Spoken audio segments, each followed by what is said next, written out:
Sometimes. It just kind of depends how the case came about. If you are what's called a private affiant and you are the person that took the warrants out, you would need to, because you are that person that is saying, this is what happened to me and we need you to prove that. And then other times we just need you there because nobody else can really tell us what happened besides you. And it's so hard. I try to prepare all of my victims for that. A lot of times they're facing that person that did that to them for the very first time, especially children. That's kind of a toughie. But we really sit down and talk to them, let them know what to expect, what kind of questions we will ask, what questions that we think the defense attorney will ask, and we try to really get them prepared as much as possible.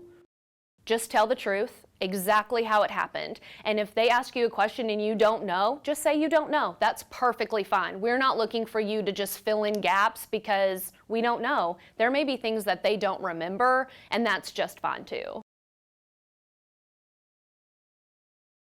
They're innocent until proven guilty. So if they cannot afford an attorney, then one will be presented to them. So a lot of times if they are in jail and they're indigent is what it's called, then they will get appointed a public defender. Now, if they've out and they're made bond, an attorney's fee can be assessed where they have to pay a certain amount because you've made bond, so you could get out of jail, but now you're saying to me, I can't afford an attorney.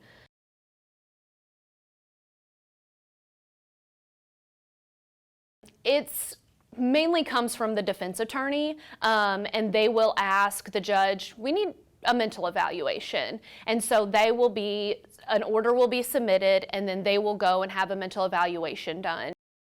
It's really just to protect the case in its integrity for the whole case. If we get through all the way to circuit court and all of this starts coming up about mental health issues, we could fall back and not have anything. So basically during that mental health examination, they just make sure that, were they competent to understand what happened at the time of the crime, and are they competent to stand trial? When you've asked for no contact or it's part of their bond conditions, it's no contact, and it's just not them contacting you, it's you not contacting them either. And a no contact order is different than an order of protection. So an order of protection is kind of one step further, but that's more of a civil matter than it is from a criminal side.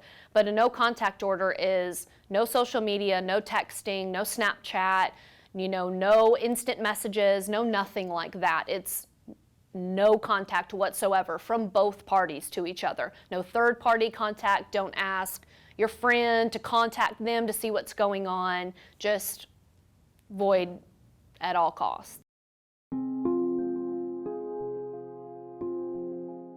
Your name will be called, you will walk up, and wherever the designated area is for witnesses to testify, that's where you would go. You raise your right hand, the judge will swear you in, and then you'll take a seat.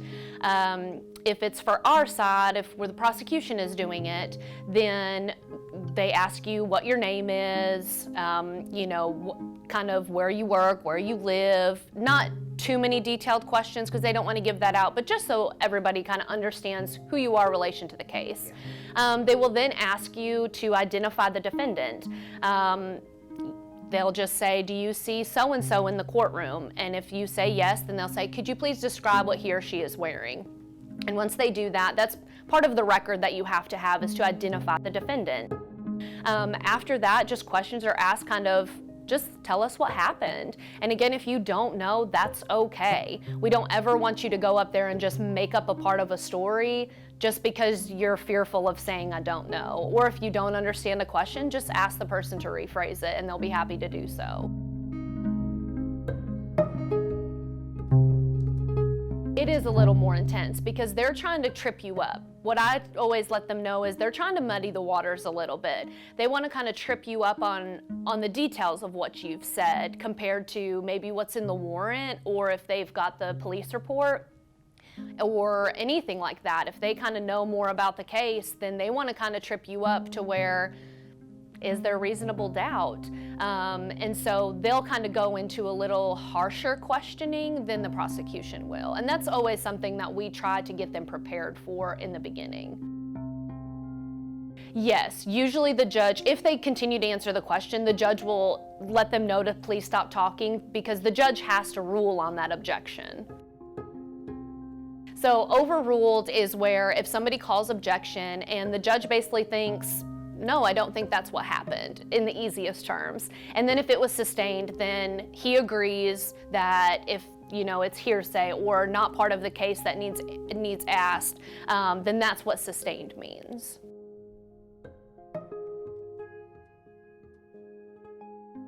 Correct, because it's the prosecution's burden to prove anything that's going on. So if it's a preliminary hearing, the burden of proof is very minimal. All we're trying to do is just tip the scales just a little bit. We basically just have to prove that a crime occurred and that he or she who is charged with it was the person more often than it could not be.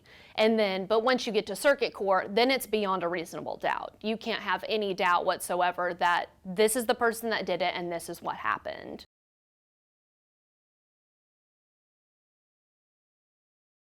But I just really try to tell them, focus on somebody or focus on something. If it is one of our ADAs that is handling the case, I say just focus right on them. Or a lot of times I'm in the room, and so I'll say just focus on me. Or when you answer the questions, look straight at the judge and then straight back to the person. And if you need a break, just let them know. We're happy to give you a break. It's not something where we're just going to force you to go through. If you need a break, to just recompose yourself.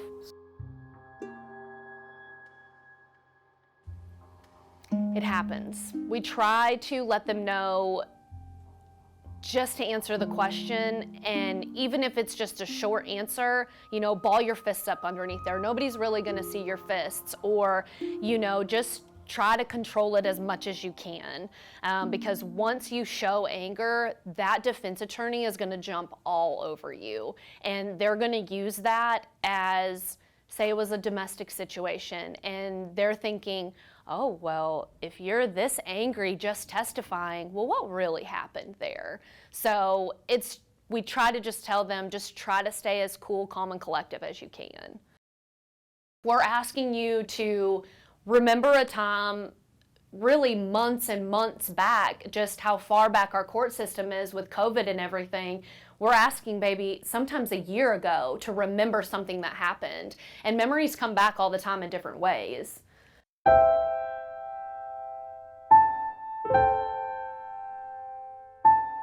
That's what matters to us.